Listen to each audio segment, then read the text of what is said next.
ಸ್ನೇಹಿತರೆ, ನನ್ನ ಹೆಸರು ಸಮೀರ್ ಮತ್ತು ಇದು ಸುಮಾರು 5 ವರ್ಷಗಳ ಹಿಂದೆ ನಡೆದ ಸತ್ಯ ಘಟನೆ. ಆಗ ನಮ್ಮ ಮದುವೆಯಾಗಿ 2.5 ವರ್ಷವಾಗಿತ್ತು. ನನ್ನ ಹೆಂಡತಿ ಶ್ರುತಿಗೆ 28 ವರ್ಷ. ಅವಳ ಮೈಬಣ್ಣ ಹಾಲಿನಂತೆ ಬಿಳಿಯಾಗಿತ್ತು, ವಿದೇಶಿ ಮಾಡೆಲ್ನಂತೆ. ಎತ್ತರ 5 ಅಡಿ 5 ಇಂಚು. ರಸ್ತೆಯಲ್ಲಿ ಜನರು ಅವಳನ್ನು ದಿಟ್ಟಿಸುತ್ತಿದ್ದರು. ನನಗೂ ಮೊದಲು ಅಸೂಯೆ ಅನಿಸುತ್ತಿತ್ತು. ಆದರೆ ನಂತರ ನನ್ನ ಹೆಂಡತಿ ತುಂಬಾ ಚೆನ್ನಾಗಿದ್ದಾಳೆ, ಎಲ್ಲರ ಕಣ್ಣುಗಳು ಅವಳ ಮೇಲೆ ನೆಟ್ಟಿರುತ್ತವೆ ಎಂದು ನನಗೆ ಇಷ್ಟವಾಯಿತು. ಒಂದು ಸಂಜೆ ಶ್ರುತಿಯ ಆಕ್ಟಿವಾ ಸ್ಕೂಟರ್ಗೆ ಸರ್ವಿಸ್ ಮಾಡಬೇಕಾಗಿತ್ತು. ಅದು ಬೇಸಿಗೆಯ ದಿನವಾಗಿತ್ತು. ಶ್ರುತಿ ತಿಳಿ ಗುಲಾಬಿ ಬಣ್ಣದ ಕುರ್ತಾ ಮತ್ತು ಬಿಳಿ ಪೈಜಾಮ ಧರಿಸಿದ್ದಳು. ಕುರ್ತಾ ಸ್ವಲ್ಪ ಬಿಗಿಯಾಗಿತ್ತು. ದುಪಟ್ಟ ಹೆಸರಿಗಾಗಿ ಮಾತ್ರ, ಮತ್ತು ಅದು ಕೂಡ ಮತ್ತೆ ಮತ್ತೆ ಜಾರಿಕೊಳ್ಳುತ್ತಿತ್ತು. ನಾವು ಶೋರೂಮ್ ತಲುಪಿದಾಗ ನಾವು ಸುರೇಶ್ ಅವರನ್ನು ಭೇಟಿಯಾದೆವು. ಅವರು ಸೇವಾ ಸಲಹೆಗಾರ, 32-33 ವರ್ಷ ವಯಸ್ಸಿನ ವ್ಯಕ್ತಿ. ಶ್ರುತಿಯ ಮೇಲೆ ಅವನ ಕಣ್ಣು ಬಿದ್ದ ತಕ್ಷಣ ಅವನು ಕಳೆದು ಹೋದನು. ಸ್ಕೂಟರ್ ಬಿಟ್ಟು ನಾವು ಹೊರಗೆ ಹೋದೆವು, ಊಟ ಮಾಡಿದೆವು. ನಂತರ ಒಂದು ರೊಮ್ಯಾಂಟಿಕ್ ಸಿನಿಮಾ ನೋಡಲು ಹೋದೆವು. ಸಿನಿಮಾದಲ್ಲಿ ತುಂಬಾ ಕಿಸ್ಸಿಂಗ್ ಮತ್ತು ಬೆಡ್ ಸೀನ್ ಇತ್ತು. ಹಾಲ್ ಕತ್ತಲೆಯಾಗಿತ್ತು. ನಾನು ಶ್ರುತಿಯ ಕೆನ್ನೆಗೆ ಮೃದುವಾಗಿ ಮುತ್ತಿಟ್ಟೆ. ಅವಳು ತಕ್ಷಣ ಉತ್ಸುಕಳಾದಳು, ಹತ್ತಿರ ಬಂದು ನನಗೆ ಮುತ್ತಿಟ್ಟಳು. ಸಿನಿಮಾ ಮುಗಿದಾಗ ಸಂಜೆ 6:30 ಆಗಿತ್ತು. ಶೋರೂಮ್ 6 ಗಂಟೆಗೆ ಮುಚ್ಚುತ್ತಿತ್ತು. ನಾವು ಅಲ್ಲಿಗೆ ಬೇಗನೆ ತಲುಪಿದೆವು, ಆದರೆ ಮುಖ್ಯ ದ್ವಾರ ಅರ್ಧ ಮುಚ್ಚಿತ್ತು. ಸುರೇಶ್ ನನ್ನು ನೋಡಿ, ಸರ್, ಚಿಂತಿಸಬೇಡಿ, ನೀವು ಸ್ಕೂಟರ್ ಪಡೆಯುತ್ತೀರಿ, ನೀವು ಕಾಯಿರಿ ಎಂದು ಹೇಳಿದನು. ಕ್ಲೀನಿಂಗ್ ಹುಡುಗ ಅಮನ್ ಕೂಡ ಅಲ್ಲಿದ್ದನು. 25-26 ವರ್ಷದ ಯುವಕ, ಸ್ನಾಯುಗಳ ದೇಹ. ಶ್ರುತಿಯನ್ನು ನೋಡಿದ ನಂತರ ಇಬ್ಬರೂ ಒಬ್ಬರನ್ನೊಬ್ಬರು ಮೊಣಕೈಯಿಂದ ಹೊಡೆದುಕೊಳ್ಳುತ್ತಿದ್ದರು. ನನ್ನ ಬಳಿ ಕಾರು ಇದೆ, ನಾನು ಹೊರಡುತ್ತೇನೆ ಎಂದು ಹೇಳಿದೆ. ಶ್ರುತಿ ಕೂಡ ಹೌದು ಹೌದು, ಇದು ಸರಿಯಾಗುತ್ತದೆ, ನೀವು ಹೊರಡಿ, ನಾನು ಸ್ಕೂಟರ್ನೊಂದಿಗೆ ಬರುತ್ತೇನೆ ಎಂದು ಹೇಳಿದಳು. ನಾನು ಹೊರಟು ಹೋದೆ. ಅರ್ಧ ದಾರಿಯಲ್ಲಿ ಮನೆಯ ಕೀಲಿಗಳು ಶ್ರುತಿಯ ಬಳಿ ಇರುವುದು ನೆನಪಾಯಿತು. ನಾನು ತಕ್ಷಣ ಹಿಂತಿರುಗಿದೆ. ನಾನು ಶೋರೂಮ್ ತಲುಪಿದಾಗ ಮುಖ್ಯದ್ವಾರ ಸಂಪೂರ್ಣವಾಗಿ ಮುಚ್ಚಿತ್ತು. ನಾನು ಸಣ್ಣ ಬದಿಯ ಗೇಟ್ ಮೂಲಕ ಒಳಗೆ ಪ್ರವೇಶಿಸಿದೆ. ಎಲ್ಲಾ ದೀಪಗಳು ಆಫ್ ಆಗಿದ್ದವು. ಎಲ್ಲರೂ ಹೊರಟು ಹೋಗಿದ್ದಾರೆಂದು ನಾನು ಭಾವಿಸಿದೆ. ಆದರೆ ಒಳಗಿನಿಂದ ಮಸುಕಾದ ಶಬ್ದಗಳು ಬರುತ್ತಿದ್ದವು. ನಾನು ರಹಸ್ಯವಾಗಿ ಮುಂದೆ ಸಾಗಿ ಕ್ಯಾಶ್ ಕೌಂಟರ್ ಬಳಿ ನಿಲ್ಲಿಸಿದೆ. ಅಲ್ಲಿನ ದೃಶ್ಯ ನನ್ನನ್ನು ಬೆಚ್ಚಿ ಬೀಳಿಸಿತು. ಅಲ್ಲಿ ಎಲ್ಲವೂ ಮುಗಿದಿತ್ತು. ನನ್ನ ಕಣ್ಣುಗಳೇ ನನ್ನನ್ನು ನಂಬದಾದವು. ನಾನು ಸದ್ದಿಲ್ಲದೆ ಹೊರಗೆ ಹೋಗಿ ಮನೆಗೆ ತಲುಪಿದೆ. 10 ನಿಮಿಷಗಳ ನಂತರ ಶ್ರುತಿ ಬಂದಳು. ನಾನು ಕೇಳಿದೆ, ಹೇ, ಸ್ಕೂಟರ್ ತೊಳೆಯಲೇ ಇಲ್ಲ ಮತ್ತು ತುಂಬಾ ಸಮಯವಾಯಿತು. ನಾನು ಕೀಗಳನ್ನು ಬಿಟ್ಟು ಹೋಗಿದ್ದೆ. ನಾನು ನಿನಗಾಗಿ ಕಾಯುತ್ತಿದ್ದೆ, ಏನಾಯಿತು? ಅವಳು ಹೇಳಿದಳು, ವಾಟರ್ ಡಿಸ್ಪೆನ್ಸರ್ ಕೆಟ್ಟು ಹೋಯಿತು. ಆದ್ದರಿಂದ ನಾನು ನಾಳೆ ಮತ್ತೆ ಹೋಗುತ್ತೇನೆ. ನಾನು ಟ್ರಾಫಿಕ್ನಲ್ಲಿ ಸಿಲುಕಿಕೊಂಡೆ. ಇಬ್ಬರು ಚಾಲಕರು ಹಾರ್ನ್ ಮಾಡುವ ಮೂಲಕ ನನ್ನನ್ನು ತುಂಬಾ ತೊಂದರೆಗೊಳಿಸಿದರು. ನನ್ನ ತಲೆ ಮತ್ತು ದೇಹವು ನೋವುಂಟು ಮಾಡುತ್ತಿದೆ. ನಾಳೆ ಇಬ್ಬರು ಚಾಲಕರು ಇದಕ್ಕಾಗಿ ಮತ್ತೆ ಬರುತ್ತಾರೆ ಎಂದು ನನಗೆ ಅರ್ಥವಾಯಿತು. ನಾವು ಹಾರ್ನ್ ಒತ್ತುವ ಮೂಲಕ ಇದನ್ನು ಆನಂದಿಸುತ್ತೇವೆ. ನಾನು ಸದ್ದಿಲ್ಲದೆ ಬಾತ್ರೂಮ್ ಪ್ರವೇಶಿಸಿ ಕೈ ಕೆಲಸ ಮಾಡಿಕೊಳ್ಳಲು ಪ್ರಾರಂಭಿಸಿದೆ. ಸ್ನೇಹಿತರೆ, ಇದು ಸ್ಕೂಟರ್ ಶೋರೂಮ್ನಲ್ಲಿ ಅವಳ ಮೊದಲ ನಿಜವಾದ ಕಥೆಯಾಗಿತ್ತು. ನೀವು ಈ ಕಥೆಯನ್ನು ಆನಂದಿಸಿದ್ದರೆ ದಯವಿಟ್ಟು ಕಾಮೆಂಟ್ ಮಾಡಿ. ನಮಸ್ಕಾರ ಗೆಳೆಯರೆ, ನನ್ನ ಹೆಸರು ಸೈಫ್. ನಾನು ಎಂದಿನಂತೆ ಫೇಸ್ಬುಕ್ ಬ್ರೌಸ್ ಮಾಡುತ್ತಿದ್ದೆ. ನಂತರ ಸಲಹೆಗಳಲ್ಲಿ ಒಬ್ಬ ಹುಡುಗಿಯ ಐಡಿಯನ್ನು ನೋಡಿದೆ. ನಾನು ಅವಳಿಗೆ ವಿನಂತಿಯನ್ನು ಕಳುಹಿಸಿದೆ ಮತ್ತು ಅದನ್ನು ತಕ್ಷಣವೇ ಸ್ವೀಕರಿಸಲಾಯಿತು. ಆದ್ದರಿಂದ ನಾನು ಅವಳಿಗೆ ಹಾಯ್ ಎಂದು ಸಂದೇಶ ಕಳುಹಿಸಿದೆ ಮತ್ತು ಅವಳು ಉತ್ತರಿಸಿದಳು. ನಾವು ನಿಧಾನವಾಗಿ ಮಾತನಾಡಲು ಪ್ರಾರಂಭಿಸಿದೆವು. ಮೊದಲ ದಿನ ನಾವು 3 ಗಂಟೆಗಳ ಕಾಲ ಮಾತನಾಡಿದೆವು. ನಾನು ಅವಳ ಸಂಖ್ಯೆಯನ್ನು ಕೇಳಿದೆ ಮತ್ತು ಅವಳು ಅದನ್ನು ತಕ್ಷಣ ನನಗೆ ಕೊಟ್ಟಳು. ಅವಳ ಹೆಸರು ಟ್ಯಾಸಿ. ಅವಳು ನನ್ನ ಹಳ್ಳಿಯಿಂದ 30 ಕಿಲೋಮೀಟರ್ ದೂರದಲ್ಲಿ ವಾಸಿಸುತ್ತಿದ್ದಳು. ಮರುದಿನ ನಾನು ಅವಳಿಗೆ ಸಂದೇಶ ಕಳುಹಿಸಿದೆ. ಅವಳು ಉತ್ತರಿಸಿದಳು. ಕ್ರಮೇಣ ನಾನು ಅವಳೊಂದಿಗೆ ಮುಕ್ತವಾಗಿ ಮಾತನಾಡಲು ಪ್ರಾರಂಭಿಸಿದೆ. ಅವಳು 5 ಅಡಿ 4 ಇಂಚು ಎತ್ತರವಿರಬೇಕು. ಅವಳು ತುಂಬಾ ಚೆನ್ನಾಗಿ ಕಟ್ಟುಮಸ್ತಾದ ದೇಹವನ್ನು ಹೊಂದಿದ್ದಳು. ಅವಳು ತುಂಬಾ ಅದ್ಭುತವಾಗಿ ಕಾಣುತ್ತಿದ್ದಳು. ಅವಳನ್ನು ನೋಡಿದ ಯಾರಿಗಾದರೂ ಮನಸ್ಸು ಹಂಬಲಿಸುತ್ತದೆ. ಅವಳು ನನ್ನನ್ನು ಭೇಟಿಯಾಗಲು ಕೇಳಿದಳು ಮತ್ತು ನಾನು ತಕ್ಷಣ ಹೌದು ಎಂದು ಹೇಳಿದೆ. ಮರುದಿನ ನಾನು ಅವಳನ್ನು ಭೇಟಿಯಾಗಲು ಹೋದೆ. ನನಗೆ ಅವಳ ಗುರುತು ಸಿಗಲಿಲ್ಲ. ಅವಳು ತುಂಬಾ ಅಂದವಾಗಿ ಕಾಣುತ್ತಿದ್ದಳು. ಅವಳು ನನ್ನ ಬಳಿಗೆ ಬಂದು ಹಾಯ್ ಹೇಳಿದಳು. ನಂತರ ನಾವಿಬ್ಬರೂ ಒಂದು ರೆಸ್ಟೋರೆಂಟ್ಗೆ ಹೋದೆವು. ಅಲ್ಲಿ ಚಾಟ್ ಮಾಡುತ್ತಾ ನಾವಿಬ್ಬರೂ ಸ್ವಲ್ಪ ಉಪಹಾರ ಸೇವಿಸಿದೆವು. ನಾನು ಅವಳನ್ನು ಹೋಟೆಲ್ಗೆ ಹೋಗಲು ಹೇಳಿದೆ ಮತ್ತು ಅವಳು ಸ್ವಲ್ಪ ಹಿಂಜರಿದಳು. ಆದರೆ ನಂತರ ಅವಳು ಒಪ್ಪಿಕೊಂಡಳು. ಅವಳು ಸಿದ್ಧಳಾಗಿದ್ದಳು. ಹೋಟೆಲ್ ಕೌಂಟರ್ನಲ್ಲಿ ಮ್ಯಾನೇಜರ್ ಐಡಿ ಪ್ರೂಫ್ ಕೇಳಿದಾಗ ಅವಳು ಬೇಗನೆ ಅದನ್ನು ತೋರಿಸಿದಳು. ಇದರರ್ಥ ಅವಳು ಹೋಟೆಲ್ಗೆ ಐಡಿ ಪ್ರೂಫ್ ತಂದಿದ್ದಳು. ನಾವಿಬ್ಬರೂ ಕೋಣೆಗೆ ಹೋದೆವು. ನಾನು ತಕ್ಷಣ ಅವಳನ್ನು ಹಿಡಿದು ಉತ್ಸಾಹದಿಂದ ಪ್ರಾರಂಭಿಸಿದೆ. ಅವಳು ವರ್ಷಗಳಿಂದ ಬಾಯಾರಿಕೆಯಿಂದ ಬಳಲುತ್ತಿರುವಂತೆ ಪ್ರತಿಕ್ರಿಯಿಸಿದಳು. ಅವಳು ನಿಜವಾಗಿಯೂ ಬಾಯಾರಿಕೆಯಿಂದ ಬಳಲುತ್ತಿದ್ದಳು. ಅವಳ ಗಂಡ ಮದುವೆಯಾದ ಕೂಡಲೇ ದುಬೈಗೆ ಹೋಗಿದ್ದ. ಅವಳು ತನ್ನ ತಾಯಿಯ ಮನೆಯಲ್ಲಿ ಒಬ್ಬಂಟಿಯಾಗಿ ವಾಸಿಸುತ್ತಿದ್ದಳು. ನಮ್ಮದೆಲ್ಲವೂ ಮುಗಿದಿತ್ತು. ಅದನ್ನು ನಾನು ವಿಡಿಯೋ ಮಾಡಿಕೊಂಡಿದ್ದೆ. ಅವಳು ನನಗೂ ವಿಡಿಯೋ ತೋರಿಸು ಎಂದಳು. ನಾವಿಬ್ಬರೂ ನಮ್ಮದೇ ಆದ ವಿಡಿಯೋ ನೋಡಲು ಪ್ರಾರಂಭಿಸಿದೆವು. ವಿಡಿಯೋ ನೋಡುವಾಗ ಅವಳು ಮತ್ತೆ ಪ್ರಾರಂಭಿಸಿದಳು. ಆ ನಂತರ ಅವಳು ಮನೆಗೆ ಹೋಗಲು ಸಿದ್ಧಳಾದಳು ಮತ್ತು ನಾವು ಬೇರ್ಪಟ್ಟೆವು. ಅಂದಿನಿಂದ ನಾವು ಪ್ರತಿದಿನ ವಿಡಿಯೋ ಕರೆಗಳಲ್ಲಿ ನಡೆಸುತ್ತಿದ್ದೆವು ಮತ್ತು ಅವಕಾಶ ಸಿಕ್ಕಾಗಲೆಲ್ಲ ನಾವು ಅದನ್ನು ಆನಂದಿಸುತ್ತಿದ್ದೆವು. ನಮ್ಮ ಕ್ರಿಯೆ ಇನ್ನೂ ನಡೆಯುತ್ತಿದೆ.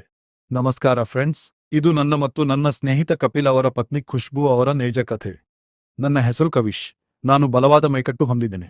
ಕಳೆದ ತಿಂಗಳು ನನ್ನ ಸ್ನೇಹಿತ ಕಪಿಲ್ ತನ್ನ ಕುಟುಂಬದೊಂದಿಗೆ ಪ್ರವಾಸವನ್ನು ಯೋಜಿಸುತ್ತಿದ್ದ. ಕಪಿಲ್ ನನಗೆ ಕರೆ ಮಾಡಿದರು, ಆದ್ದರಿಂದ ನಾನು ಅವರನ್ನು ನನ್ನ ನಿವಾಸದಲ್ಲಿ ಉಳಿಯಲು ಆಹ್ವಾನಿಸಿದೆ. ಕಪಿಲ್, ಖುಷ್ಬೂ ನಮ್ಮ ಸ್ಥಳಕ್ಕೆ ಬಂದರು. ಆ ಸಮಯದಲ್ಲಿ ನನ್ನ ಹೆಂಡತಿ ಮತ್ತು ಮಕ್ಕಳು ಹೊರಗಿದ್ದರು. ನಾನು ಖುಷ್ಬೂರನ್ನು ನೋಡಿದಾಗ ಅವರು ಕ್ರಾಪ್ ಟಾಪ್ ಮತ್ತು ಜೀನ್ಸ್ ಧರಿಸಿದ್ದರು. ನಾನು ಅವರನ್ನು ನೋಡುವುದನ್ನು ನಿಲ್ಲಿಸಲಾಗಲಿಲ್ಲ.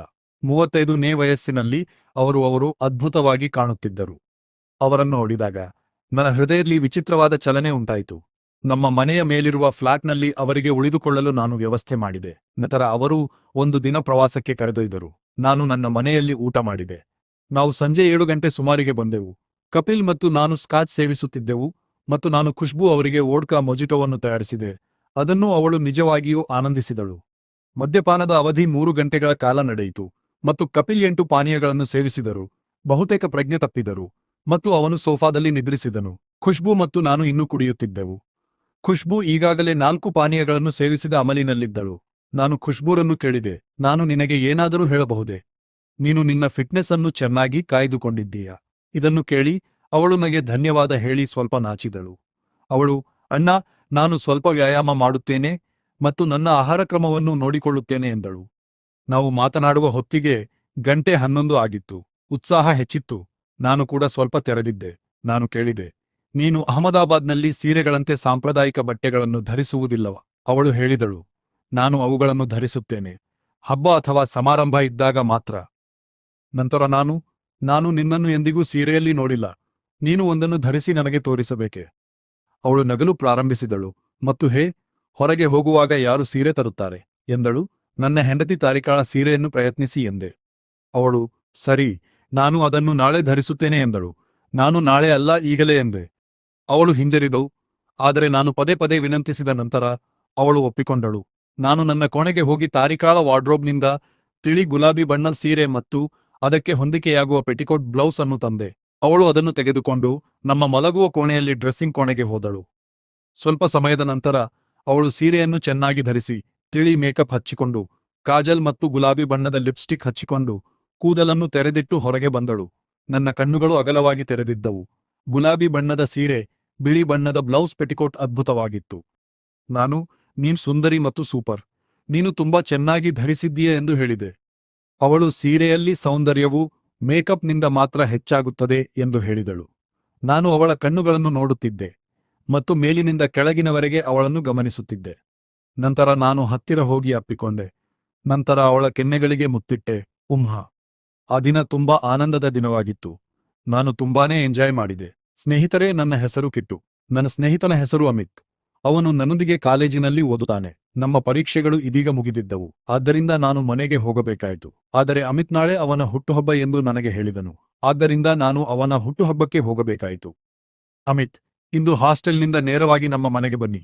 ನಾಳೆ ನನ್ನ ಹುಟ್ಟುಹಬ್ಬದಂದು ನನ್ನ ಕುಟುಂಬವನ್ನು ಭೇಟಿ ಮಾಡಿ ನಂತರ ಹೊರಡು ಎಂದು ಹೇಳಿದನು.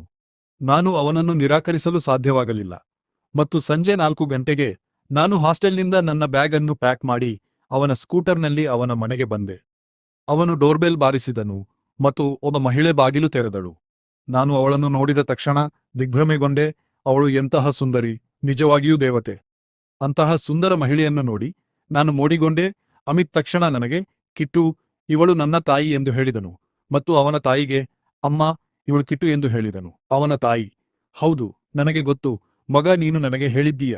ಬಾ ಕಿಟ್ಟು, ಒಳಗೆ ಬಾ, ನಾನು ನಿಮ್ಮಿಬ್ಬರಿಗೂ ಶರಬತ್ತು ಮಾಡುತ್ತೇನೆ ಎಂದು ಹೇಳಿದಳು. ಸ್ನೇಹಿತರೆ, ಅಮಿತ್ನ ತಾಯಿಯ ಹೆಸರು ಸ್ವೀಟಿ. ಅಮಿತ್ನ ತಂದೆ ಹೋಗಿದ್ದಾರೆಂದು ನನಗೆ ಈಗಷ್ಟೇ ತಿಳಿಯಿತು. ಅವರು ಕಳೆದ ವರ್ಷ ಕೋವಿಡ್ನಿಂದ ನಿಧನರಾದರು. ಸ್ವೀಟಿ ಆಂಟಿಯನ್ನು ನೋಡಿ ನಾನು ಮಾತ್ರವಲ್ಲ, ಯಾರಾದರೂ ಹುಚ್ಚರಾಗುತ್ತಾರೆ. ಆಗಲೇ ಸ್ವೀಟಿ ಆಂಟಿ ಸ್ವಲ್ಪ ಶರಬತ್ತು ತಂದು ನನ್ನ ಪಕ್ಕದಲ್ಲಿ ಕುಳಿತು ನನ್ನ ಬಗ್ಗೆ ಕೇಳಲು ಪ್ರಾರಂಭಿಸಿದಳು. ಸೌಂದರ್ಯದ ಅಂತಹ ಸುಂದರ ದೇವತೆಯನ್ನು ನೋಡಿ ನನಗೆ ಮುಜುಗರವಾಯಿತು. ಅಷ್ಟರಲ್ಲಿ ಅಮಿತ್, ಅಮ್ಮ, ನಾನು ಕೇಕ್ ತರುತ್ತೇನೆ. ಕೇಕ್ ತಯಾರಕ ಕರೆ ಮಾಡಿದ. ನಾನು ಮಾರುಕಟ್ಟೆಯಿಂದ ಉಳಿದ ಸಾಮಾನುಗಳನ್ನು ತರುತ್ತೇನೆ. ಈ ಮಧ್ಯೆ ದಯವಿಟ್ಟು ಕಿಟ್ಟುಗೆ ನನ್ನ ಕೋಣೆಯನ್ನು ತೋರಿಸಿ ಅವನ ಸಾಮಾನುಗಳನ್ನು ಪ್ಯಾಕ್ ಮಾಡಿ. ಅಮಿತ್ ಹೀಗೆ ಹೇಳಿ ಹೊರಟು ಹೋದನು. ಅಮಿತ್ ತನ್ನ ತಾಯಿ ಮತ್ತು ತಂಗಿಯೊಂದಿಗೆ ವಾಸಿಸುತ್ತಾನೆ. ಅಮಿತ್ನ ಸಹೋದರಿ ಶ್ವೇತಾ ದೆಹಲಿಯಲ್ಲಿ ಸರ್ಕಾರಿ ಕೆಲಸದಲ್ಲಿ ಕೆಲಸ ಮಾಡುತ್ತಿದ್ದು, ಶನಿವಾರ ಅಲ್ಲಿಗೆ ಭೇಟಿ ನೀಡುತ್ತಾಳೆ ಎಂದು ಆಂಟಿ ನನಗೆ ಹೇಳಿದರು. ಇದನ್ನು ವಿವರಿಸುತ್ತಾ, ಆಂಟಿ ಕಿಟ್ಟು, ಅಂಕಲ್ ಹೋದಾಗಿನಿಂದ ನಾವು ಒಂಟಿಯಾಗಿದ್ದೇವೆ. ನನಗೆ ಈಗ ಹುಷಾರಿಲ್ಲ ಎಂದು ಅನಿಸುತ್ತಿದೆ. ನಾನು ಊಟ ಮಾಡಲು ಮನೆಗೆ ಬರುತ್ತೇನೆ ಎಂದು ಹೇಳಿದರು. ನಂತರ ನಾನು, ಆಂಟಿ ಪರವಾಗಿಲ್ಲ. 1 ಅಥವಾ 2 ವರ್ಷಗಳಲ್ಲಿ ಅಮಿತ್ಗೆ ಮದುವೆಯಾಗತ್ತೆ. ನೀವು ಸಂತೋಷವಾಗಿರುತ್ತೀರಿ ಮತ್ತು ನಿಮ್ಮ ಕುಟುಂಬವು ಪೂರ್ಣಗೊಳ್ಳುತ್ತದೆ ಎಂದು ಹೇಳಿದೆ. ಇದನ್ನು ಕೇಳಿದ ಆಂಟಿ, ಕಿಟ್ಟು, ಅಂಕಲ್ನ ಶೂನ್ಯವನ್ನು ನೀವು ಹೇಗೆ ತುಂಬುತ್ತೀಯಾ? ನನಗೆ 39 ವರ್ಷ. ನಾನು ಜೀವನವನ್ನು ಹೇಗೆ ಕಳೆಯುತ್ತೇನೆ? ಮತ್ತು ಆಂಟಿ ನನ್ನನ್ನು ಪ್ರೀತಿಯಿಂದ ನೋಡಲಾರಂಭಿಸಿದರು. ನಾನು ಮಧ್ಯಪ್ರವೇಶಿಸಿ, ಆಂಟಿ, ನಾನು ಸ್ನಾನ ಮಾಡಬೇಕು. ದಯವಿಟ್ಟು ಸ್ನಾನಗೃಹ ಎಲ್ಲಿದೆ ಎಂದು ಹೇಳಿ ಎಂದು ಹೇಳಿದೆ.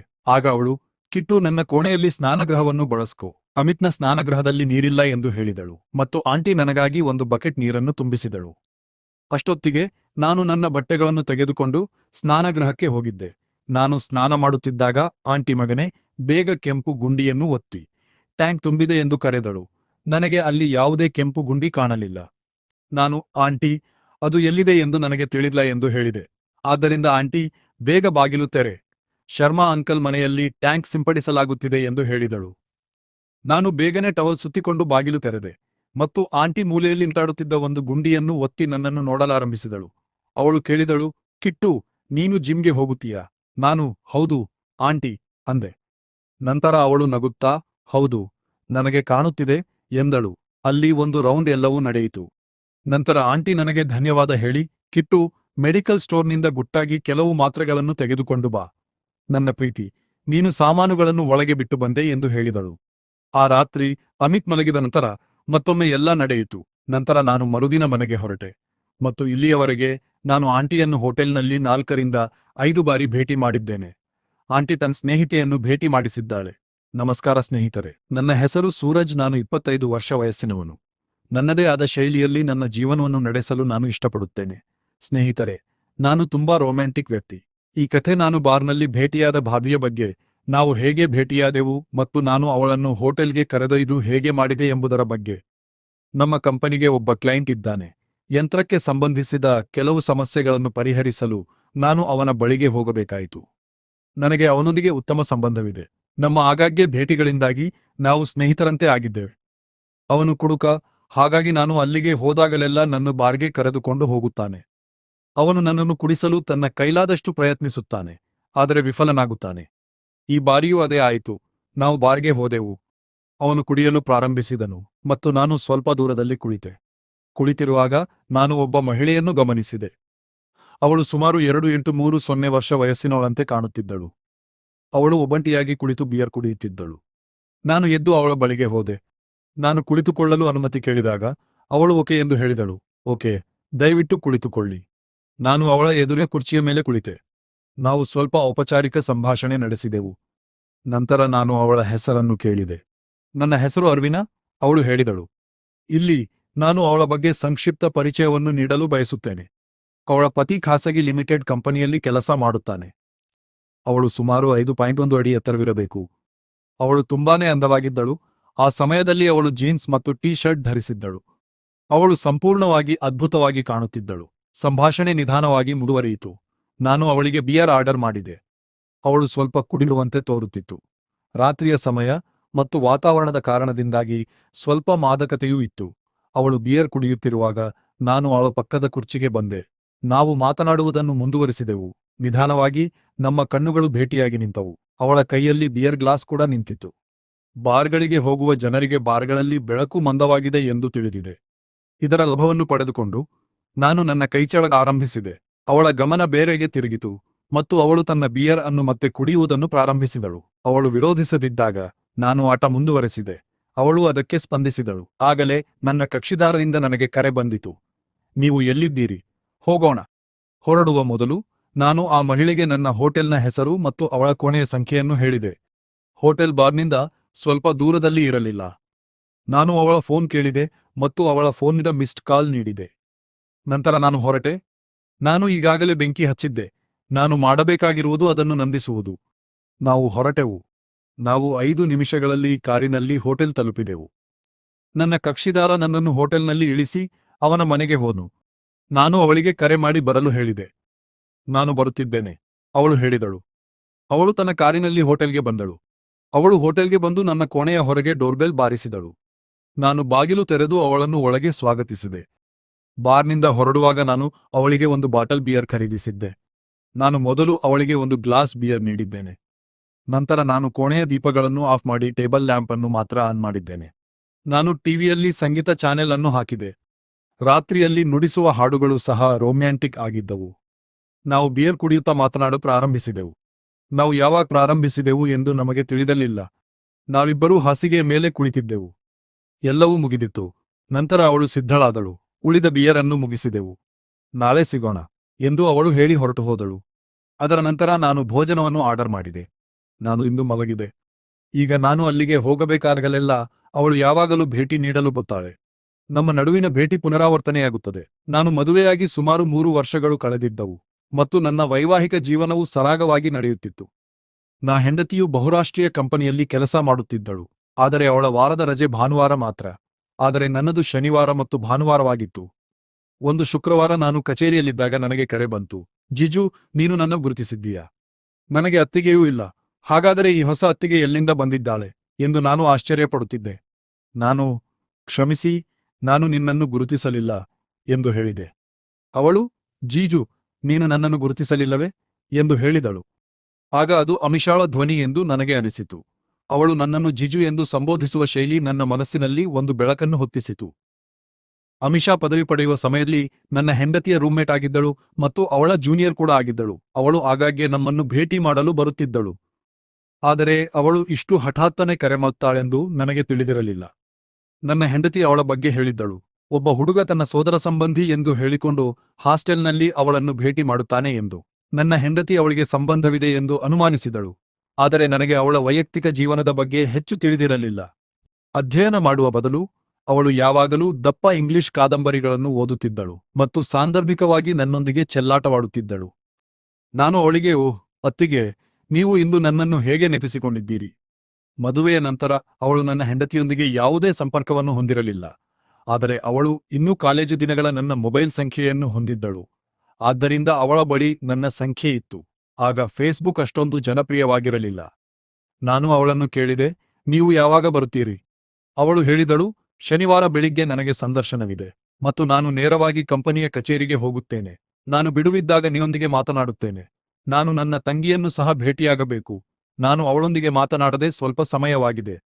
ನಾನು ಹೇಳಿದೆ, ಸರಿ, ಏನೇ ಆಗಲಿ ನನಗೆ ಕರೆ ಮಾಡಿ. ನಾನು ನಿನ್ನನ್ನು ಕರೆದುಕೊಂಡು ಹೋಗುತ್ತೇನೆ. ಶನಿವಾರದಂದು ನಾನು ಹೇಗಾದರೂ ಮನೆಯಲ್ಲಿ ಒಬ್ಬಂಟಿಯಾಗಿರುತ್ತೇನೆ. ಸಂಜೆ ನಾನು ನನ್ನ ಹೆಂಡತಿಗೆ ಹೇಳಿದೆ, ನನ್ನ ಹಿಂದಿನ ಕಥೆಗಳನ್ನು ಓದಿದ ಯಾರಿಗಾದರೂ ನನ್ನ ಹೆಂಡತಿ ತುಂಬಾ ಮುಗ್ಧ ಮತ್ತು ಸರಳ ಎಂದು ತಿಳಿಯುತ್ತದೆ. ಅವಳು ತಕ್ಷಣ, ಸರಿ, ನಿಮಗೆ ಹೇಗಾದರೂ ಬಿಡುವು. ಅವಳನ್ನು ಕರೆದುಕೊಂಡು ಹೋಗಿ ಊಟ ಮಾಡಿ ಮತ್ತು ಮನೆಗೆ ಬನ್ನಿ. ನಾನು 4 ಗಂಟೆಗೆ ಹಿಂತಿರುಗಲು ಪ್ರಯತ್ನಿಸುತ್ತೇನೆ ಎಂದು ಹೇಳಿದಳು. ಅವಳು ಸಾಮಾನ್ಯವಾಗಿ ಸಂಜೆ 6 ಗಂಟೆಗೆ ಮಾತ್ರ ಮನೆಗೆ ಬರುತ್ತಿದ್ದಳು. ಅಲ್ಲಿಯವರೆಗೆ ನನಗೆ ಯಾವುದೇ ಕೆಟ್ಟ ಆಲೋಚನೆಗಳು ಇರಲಿಲ್ಲ. ಆದರೆ ಆ ಬೆಳಿಗ್ಗೆ ನಂತರ ನನಗೆ ಹೊಸದು ಸಿಕ್ಕು ಸ್ವಲ್ಪ ಸಮಯವಾಗಿದೆ, ಪ್ರಯತ್ನಿಸೋಣ ಎಂದು ನಾನು ಭಾವಿಸಿದೆ. ಬೆಳಿಗ್ಗೆ ನಾನು ರೆಡಿಯಾಗಿ ಹೊಸ ಟಿ ಶರ್ಟ್ ಮತ್ತು ಜೀನ್ಸ್ ಹಾಕಿಕೊಂಡು ಕಾಲೇಜು ಹುಡುಗನಂತೆ ಬಟ್ಟೆ ಧರಿಸಿ ಅವಳ ಕರೆಗಾಗಿ ಕಾಯುತ್ತಿದ್ದೆ. ಅವಳು ಮುಕ್ತ ಮನಸ್ಸಿನವಳು ಮತ್ತು ನನ್ನೊಂದಿಗೆ ಫ್ಲರ್ಟ್ ಮಾಡುತ್ತಿದ್ದಳು. ಆದ್ದರಿಂದ ಅವಳು ನನ್ನನ್ನು ಮೆಚ್ಚಿಸಲು ಸುಲಭ ಎಂದು ನಾನು ಭಾವಿಸಿದೆ. ಬೆಳಿಗ್ಗೆ 11 ಗಂಟೆಗೆ ನನಗೆ ಅವಳಿಂದ ಕರೆ ಬಂತು.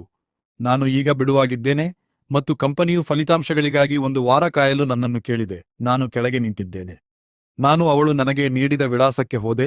ಅವಳು ನನಗಾಗಿ ಕಾಯುತ್ತಿದ್ದಳು. ಸುಮಾರು 3 ವರ್ಷಗಳ ನಂತರ ನಾನು ಅವಳನ್ನು ನೋಡಿದೆ. ಅವಳು ವೃತ್ತಿಪರವಾಗಿ ಕಾಣುವ ಟಾಪ್ ಮತ್ತು ಜೀನ್ಸ್ ಧರಿಸಿದ್ದಳು. ಅವಳು ನನ್ನನ್ನು ನೋಡಿದ ತಕ್ಷಣ ಅವಳು, ಹಲೋ ಜೀಜು, ನೀವು 3 ವರ್ಷಗಳಲ್ಲಿ ಸ್ವಲ್ಪವೂ ಬದಲಾಗಿಲ್ಲ ಎಂದು ಹೇಳಿದಳು. ನಾನು ತಕ್ಷಣ ಉತ್ತರಿಸಿದೆ, ಆದರೆ ನೀವು ಬಹಳಷ್ಟು ಪ್ರಗತಿ ಸಾಧಿಸಿದ್ದೀರಿ. ಅವಳು ನನ್ನ ಮಾತನ್ನು ಅರ್ಥಮಾಡಿಕೊಂಡಳೋ ಇಲ್ಲವೋ ಗೊತ್ತಿಲ್ಲ. ಆದರೆ ಅವಳು ಕೋಪದಿಂದ, ತುಂಬಾ ತಮಾಷೆ ಜೀಜು, ನೀವು ಇನ್ನೂ ನನ್ನನ್ನು ಕೀಟಲೆ ಮಾಡುವುದನ್ನು ನಿಲ್ಲಿಸಿಲ್ಲ ಎಂದು ಹೇಳಿದಳು. ದಾರಿಯಲ್ಲಿ ಸ್ವಲ್ಪ ಮಾತನಾಡಿದ ನಂತರ ನಾವು ರೆಸ್ಟೋರೆಂಟ್ನಲ್ಲಿ ಕುಳಿತು ಊಟ ಮಾಡಿದೆವು ಮತ್ತು ನಂತರ ನಾನು ಅವಳನ್ನು ಮನೆಗೆ ಕರೆದುಕೊಂಡು ಹೋದೆ. ಪ್ರಿಯಾಂಕಾ ಕೆಲಸದಲ್ಲಿದ್ದಾರೆ ಎಂದು ನಾನು ಅವಳಿಗೆ ಈಗಾಗಲೇ ಹೇಳಿದ್ದೆ. ನನಗೆ ಶನಿವಾರ ಮತ್ತು ಭಾನುವಾರ ರಜೆ ಇತ್ತು. ಆದರೆ ನನ್ನ ಹೆಂಡತಿಗೆ ಭಾನುವಾರ ಮಾತ್ರ ರಜೆ ಇತ್ತು. ಆ ದಿನ ಶನಿವಾರ. ಅವಳಿಗೆ ಯಾವುದೇ ಅಭ್ಯಂತರವಿರಲಿಲ್ಲ. ನಾವು ಪ್ರತ್ಯೇಕ ಸೋಫಾಗಳಲ್ಲಿ ಕುಳಿತು ಟಿವಿ ನೋಡುತ್ತಾ ಮಾತನಾಡಲು ಪ್ರಾರಂಭಿಸಿದೆವು. ನಾವು ಇಬ್ಬರೂ ಮನೆಯಲ್ಲಿ ಒಬ್ಬಂಟಿಯಾಗಿ ಕುಳಿತಿದ್ದೆವು. ಆದ್ದರಿಂದ ನನಗೆ ಅವಳ ಬಗ್ಗೆ ತಿಳಿದಿಲ್ಲ. ಆದರೆ ನಾನು ಮಾಡಲು ನಿರ್ಧರಿಸಿದ್ದೆ. ಸುರಕ್ಷಿತವಾಗಿರವು. ನಾನು ನನ್ನ ಹೆಂಡತಿಗೆ ಕರೆ ಮಾಡಿದೆ. ಅವಳು ಆಫೀಸ್ನಲ್ಲಿ ಇದ್ದಾಳೆ ಮತ್ತು ಸುಮಾರು 6 ಗಂಟೆಗೆ ಮನೆಗೆ ಬರುತ್ತಾಳೆ ಎಂದು ಹೇಳಿದಳು. ಕೆಲಸದಿಂದ ಮನೆಗೆ ಬರಲು ನನಗೆ 3-5-4-0 ನಿಮಿಷಗಳು ಬೇಕಾಗಿದ್ದರಿಂದ ನನಗೆ ಯಾವುದೇ ಚಿಂತೆ ಇಲ್ಲ. ನಾನು ನನ್ನ ಯೋಜನೆಯನ್ನು ರೂಪಿಸಲು ಪ್ರಾರಂಭಿಸಿದೆ. ಅವಳು ಹೇಳಿದಳು, ಜಿವ್, ನಿಲ್ಲಿಸು, ನಿಲ್ಲಿಸು, ಇದು ಸರಿಯಲ್ಲ, ನೀನು ಗೆರೆ ದಾಟುತ್ತಿದ್ದೀಯ. ಆದರೆ ನಾನು ಅವಳ ಮಾತುಗಳನ್ನು ನಿರ್ಲಕ್ಷಿಸಿದೆ. ಅವಳು ತುಂಬಾ ಚಿಕ್ಕವಳು ಎಂದು ನಾನು ಅವಳಿಗೆ ಈಗಾಗಲೇ ಹೇಳಿದ್ದೆ. ಆದ್ದರಿಂದ ಅವಳನ್ನು ನಿಭಾಯಿಸಲು ನನಗೆ ಹೆಚ್ಚು ತೊಂದರೆಯಾಗುತ್ತಿರಲಿಲ್ಲ. ನಾನು ಅವಳನ್ನು ನನ್ನ ಮಡಿಲಲ್ಲಿ ಎತ್ತಿಕೊಂಡು ಹಾಸಿಗೆಯ ಮೇಲೆ ಮಲಗಿಸಿದೆ. ಅವಳು ಇನ್ನೂ ಜಿಜು, ದಯವಿಟ್ಟು ನನ್ನನ್ನು ಹೋಗಲು ಬಿಡಿ ಎಂದು ಹೇಳುತ್ತಿದ್ದಳು. ನೀನು ಹೀಗೆ ಮಾಡುತ್ತಿರುವುದು ಸರಿಯಲ್ಲ. ನಮ್ಮಿಬ್ಬರ ನಡುವೆ ಎಲ್ಲವೂ ನಡೆಯಿತು. ನಂತರ ನಾವಿಬ್ಬರೂ ಏನೂ ಹೇಳದೆ ಟಿವಿ ನೋಡಲು ಪ್ರಾರಂಭಿಸಿದೆವು. ಸ್ವಲ್ಪ ಸಮಯದ ನಂತರ ನನ್ನ ಹೆಂಡತಿ ಬಂದು ಅವಳನ್ನು ತಬ್ಬಿಕೊಂಡಳು. ಅವಳ ಕಣ್ಣುಗಳಲ್ಲಿ ನೀರು ತುಂಬಿತು. ನನ್ನ ಹೆಂಡತಿ ಕೇಳಿದಾಗ ಅವಳು ಹೇಳಿದಳು, ನಾವು 3 ವರ್ಷಗಳ ನಂತರ ಭೇಟಿಯಾಗಿದ್ದೇವೆ. ಆದ್ದರಿಂದ ಇವು ಸಂತೋಷದ ಕಣ್ಣೀರು. ಊಟದ ನಂತರ ಅವಳು ತಲೆನೋವು ಇರುವಂತೆ ನಟಿಸಿ ನನ್ನ ಹೆಂಡತಿಗೆ ನೋವು ನಿವಾರಕವನ್ನು ಕೇಳಿದಳು. ಅವಳು ಅದನ್ನು ತೆಗೆದುಕೊಂಡು ಅತಿಥಿ ಕೋಣೆಯಲ್ಲಿ ಮಲಗಲು ಹೋದಳು. ಅಮಿಷಾ ಬೆಳಿಗ್ಗೆ 8 ಗಂಟೆಗೆ ಎಚ್ಚರವಾಯಿತು. ಸಿದ್ಧಳಾದಳು. ಉಪಾಹಾರ ಸೇವಿಸಿ, ಬಾ, ಜೀಜು ನನ್ನನ್ನು ನಿಲ್ದಾಣದಲ್ಲಿ ಬಿಡಿ ಎಂದು ನನಗೆ ಹೇಳಿದಳು. ನಾನು ಅವಳನ್ನು ನಿಲ್ದಾಣದಲ್ಲಿ ಬಿಡಲು ಹೋದೆ. ದಾರಿಯಲ್ಲಿ ಅವಳು, ಜಿಜು, ನಡೆದ ಘಟನೆಯನ್ನು ನಾವಿಬ್ಬರೂ ಭೀಕರ ಅಪಘಾತ ಎಂದು ಪರಿಗಣಿಸಿ ಮತ್ತು ಬಿಡುತ್ತೇವೆ. ನಿನ್ನೆಯ ಘಟನೆಯನ್ನು ನಾನು ನನ್ನ ಜೀವನದ್ದಕ್ಕೂ ನೆನಪಿಸಿಕೊಳ್ಳುತ್ತೇನೆ ಮತ್ತು ನೀನೂ ಸಹ ಎಂದು ಹೇಳಿದಳು. ನಾನು ಅವಳಿಗೆ ಸಾಧ್ಯವಾದರೆ ದಯವಿಟ್ಟು ನನ್ನನ್ನು ಕ್ಷಮಿಸಿ ಎಂದು ಹೇಳಿ ರೈಲು ನಿಲ್ದಾಣದಲ್ಲಿ ಅವಳನ್ನು ಬಿಟ್ಟೆ. ನಾನು ಇತ್ತೀಚೆಗೆ 2021ರಲ್ಲಿ ಒಂದು ಕಾಲೇಜಿನಲ್ಲಿ ಆಕಸ್ಮಿಕವಾಗಿ ಅವಳನ್ನು ಭೇಟಿಯಾದೆ. ಅವಳು ಇನ್ನೂ ಕಾಲೇಜಿನಲ್ಲಿ ಉಪನ್ಯಾಸಕಿಯಾಗಿದ್ದಾಳೆ ಮತ್ತು ಅವಳು ಇನ್ನೂ ಮದುವೆಯಾಗಿಲ್ಲ. ನಾವು ಆ ದಿನದ ಬಗ್ಗೆ ಮಾತನಾಡಿಲ್ಲ ಮತ್ತು ಅಂದಿನಿಂದ ನಾನು ಅವಳೊಂದಿಗೆ ಮಾತನಾಡಿಲ್ಲ. ಹೌದು, ಅವಳು ಸಾಂದರ್ಭಿಕವಾಗಿ ನನ್ನ ಹೆಂಡತಿಯೊಂದಿಗೆ ಫೋನ್ನಲ್ಲಿ ಮಾತನಾಡುತ್ತಾಳೆ. ಆದರೆ ಅವಳು ಆ ದಿನದ ಬಗ್ಗೆ ಅವಳಿಗೆ ಹೇಳಿಲ್ಲ.